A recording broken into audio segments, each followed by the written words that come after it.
Today, the greatest risk of global catastrophe doesn't look like this. Instead, it looks like this. If anything kills over 10 million people in the next few decades, it's most likely to be a highly infectious virus rather than a war. Not missiles, but microbes. Now, part of the reason for this is that we have invested a huge amount in nuclear deterrence, but we've actually invested very little in a system to stop an epidemic. We're not ready for the next epidemic. You can have a virus where people feel well enough while they're infectious that they get on a plane or they go to a market. The source of the virus could be a natural epidemic like Ebola, or it could be bioterrorism.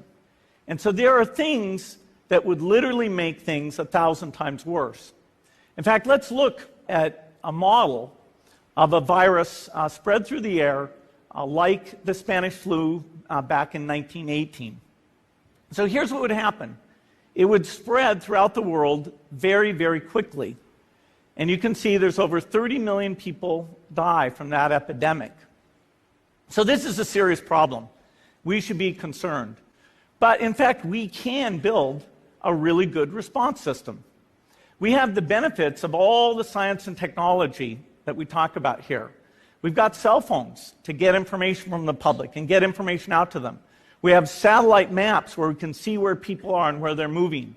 We have advances in biology that should dramatically change the turnaround time to look at a pathogen and be able to make drugs and vaccines that fit for that pathogen.